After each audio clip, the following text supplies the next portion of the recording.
Galatia pasalnya yang pertama ayatnya yang ke-11 sampai ayatnya yang ke-24.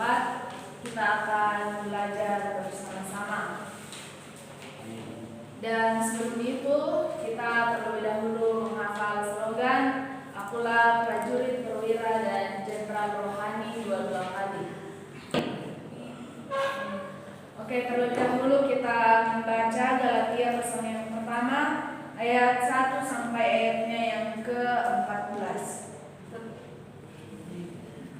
Oke, jadi kita sudah belajar bersama-sama bahwa Paulus menuliskan surat Galatia ini kepada jemaat yang ada di Galatia setelah Paulus mendengar bahwa jemaat Tesalonika mengalami masalah, yaitu mereka mengikuti ajaran sesat atau mereka terpengaruh oleh pengajaran para guru-guru palsu. Jadi ketika Paulus mendengar masalah yang dihadapi oleh jemaat Galatia ini, dia langsung mengambil tindakan untuk memberikan peringatan keras kepada jemaat Galatia. Kemudian juga dia melalui surat Galatia ini dia memperjelas mengenai otoritas kerasulannya atau memperkenalkan otoritasnya sebagai rasul. Dan di ayat-ayat sebelumnya yang sudah kita pelajari beberapa hari ini bahwa Paulus mengecam para guru-guru palsu. Jadi kenapa Paulus mengecam guru-guru palsu? Kita sudah membaca dalam ayatnya yang ke-11 sampai ayatnya yang ke-14. Yang pertama, bahwa ayatnya yang ke-11 saya akan membacakan sekali lagi.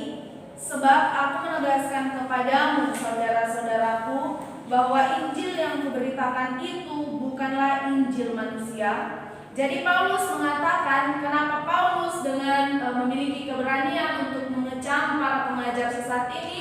Karena apa? Dia memiliki keyakinan bahwa kebenaran yang dia sampaikan, kebenaran yang dia miliki itu bukan berasal dari manusia, bukan manusia yang memberikan kebenaran, bukan manusia yang memberikan Injil itu kepada Paulus, tetapi Paulus menerimanya langsung dari Tuhan Allah. Paulus menerimanya dari Tuhan Allah. Di ayatnya yang ke-12 bagian terakhir dikatakan, tetapi aku menerimanya oleh penyataan Yesus Kristus. Jadi dia yakin bahwa firman Allah yang dia miliki itu berasal dari Allah, atau dengan kata lain dia memiliki keyakinan akan kebenaran Allah. Jadi hal inilah yang membuat Paulus begitu yakin untuk mengecam para guru-guru palsu. Kemudian dalam ayatnya yang ke-13 sampai ayatnya yang ke-14 sekali lagi saya akan membacakan. Sebab kamu telah mendengar tentang hidupku dahulu dalam agama Yahudi. Tanpa batas aku menganiaya jemaat Allah dan berusaha membinasakannya. Dan di dalam agama Yahudi aku jauh lebih maju daripada teman yang sebaya dengan aku di antara bangsaku, sebagai orang yang sangat rajin memelihara adat istiadat nenek moyangku. Jadi kalau kita melihat dalam ayatnya yang ke-13 dan ayatnya yang ke-14 ini, Paulus menjelaskan tentang siapa dirinya dahulu sebelum dia percaya kepada Yesus Kristus. Jadi dia mengatakan bahwa dahulu dia adalah seorang yang beragama Yahudi, kemudian dia adalah seorang penganiaya yang berusaha untuk membinasakan umat Allah. Bahkan dia mengakui bahwa dia lebih maju daripada teman-temannya yang sebaya dengan dia di antara bangsanya. Paulus juga mengatakan bahwa saya sangat rajin dalam memelihara adat istiadat nenek moyang. Jadi hal ini inilah kehidupan Paulus dahulu. Jadi sebelum dia percaya kepada Yesus Kristus, dia juga memiliki kebenaran sendiri. Dia memiliki kebenaran sendiri. Kita membuka dalam Roma. Kita membuka dalam Roma pasalnya yang ke-10 ayatnya yang ke-3.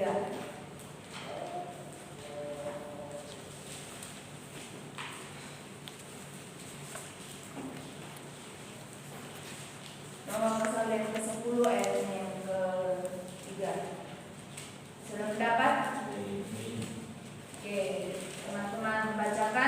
1, 2, 3.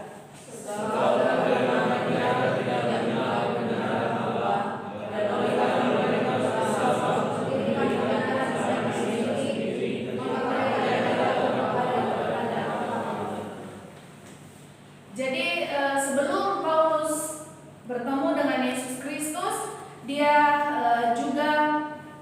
dia menjadi penganiaya karena dia berpikir bahwa dengan menjadi seorang penganiaya maka hal itu adalah hal yang menyenangkan hati Tuhan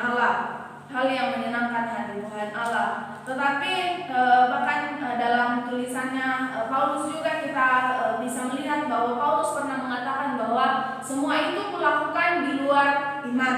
Jadi dikatakan bahwa mereka berusaha untuk mendirikan kebenaran mereka sendiri. Jadi ini adalah keadaan Paulus sebelum dia percaya kepada Yesus Kristus.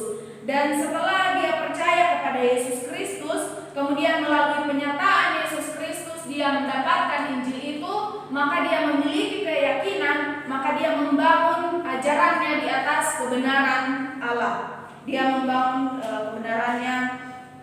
ajarannya di atas kebenaran Allah. Jadi melalui Paulus bertemu dengan Yesus Kristus, maka pandangan Paulus diubahkan. Kemudian dia juga berpegang pada kebenaran itu.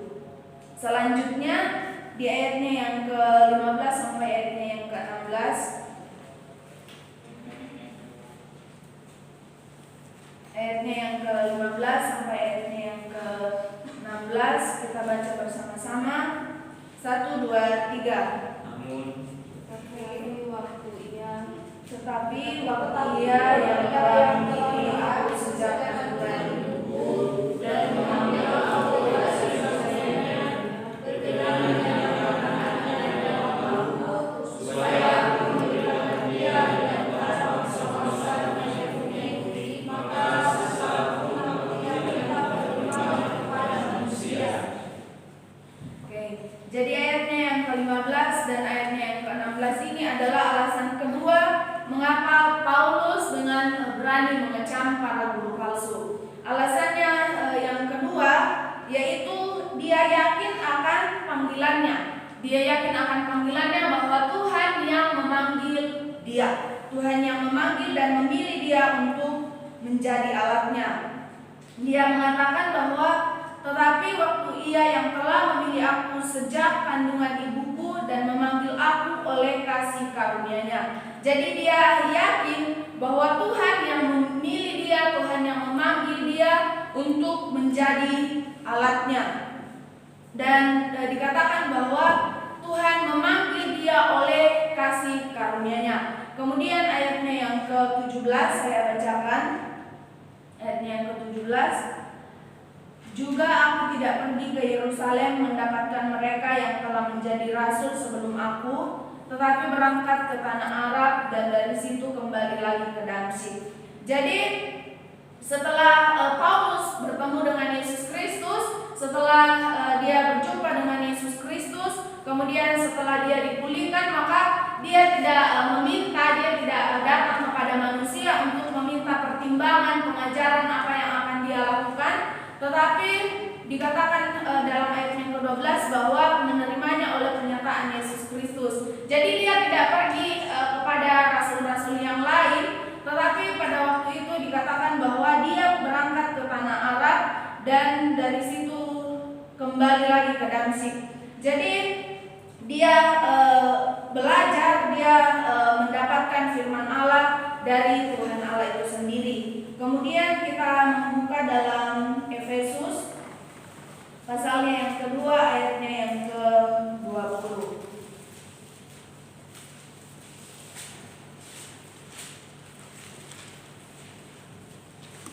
Efesus pasal yang kedua ayat yang ke-20. Sudah mendapat?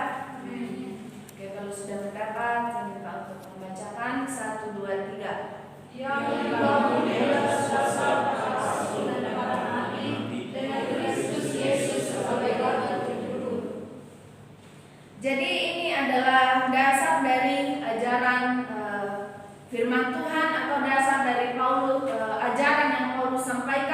yaitu dikatakan di atas dasar para rasul dan para nabi dengan Kristus Yesus sebagai batu penjuru. Artinya bahwa firman Tuhan yang dibangun di atas para rasul dan para nabi ini adalah Injil yang murni,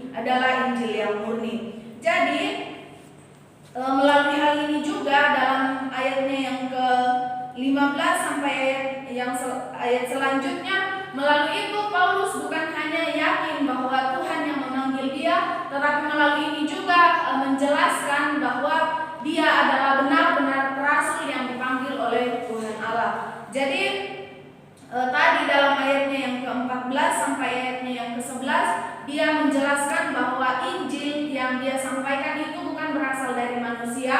Kemudian dalam ayatnya yang ke-15 sampai ayatnya yang ke-16 bahwa Tuhan yang memilih dia untuk menjadi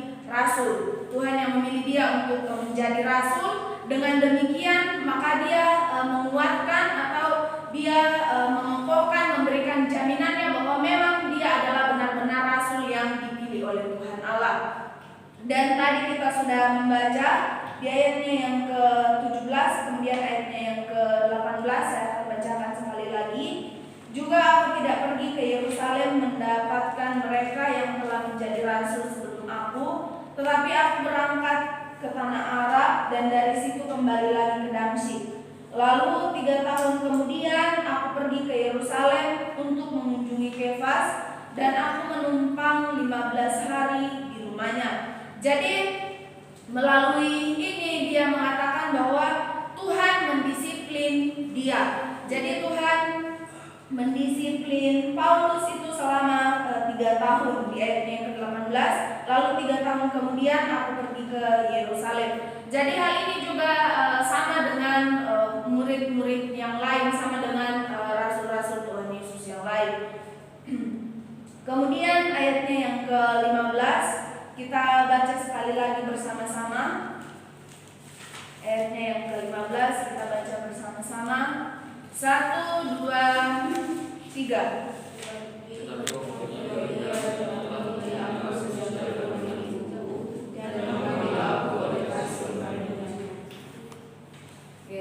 Jadi ayat yang ke-15 ini adalah pengakuan Paulus dan keyakinan Paulus bahwa memang Tuhan yang memanggil dia, Tuhan yang memilih dia untuk menjadi pelayan bagi bangsa asing. Dan Tuhan memilih dia dikatakan bahwa sejak kandungan ibuku atau sejak dari dalam kandungan. Jadi sebelum Tuhan Allah memilih kita untuk menjadi alatnya, sebelum dunia dijadikan, dan ini adalah kasih karunia. Jadi Tuhan memilih kita, kemudian Tuhan mengaruniakan tugas kepada kita. Jadi setiap kita memiliki tugas yang berbeda-beda.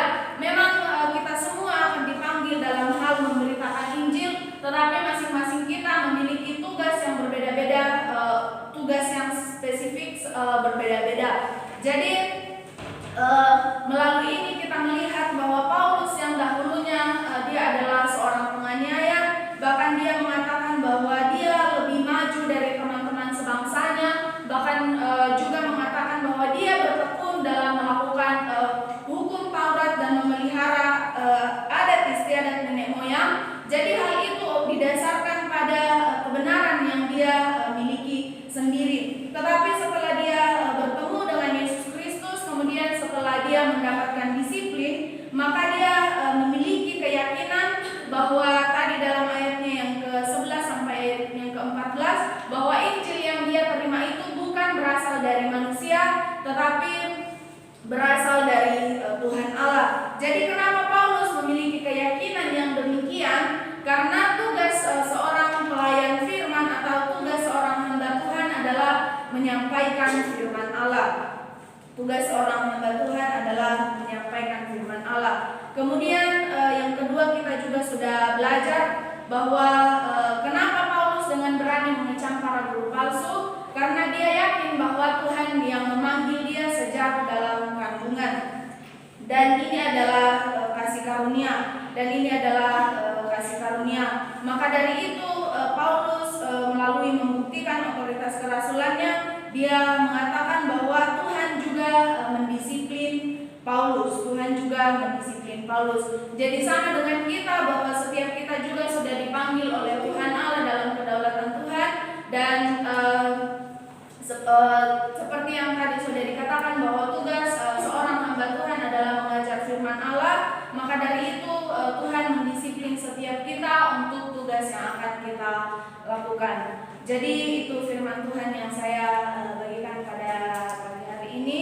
Kemudian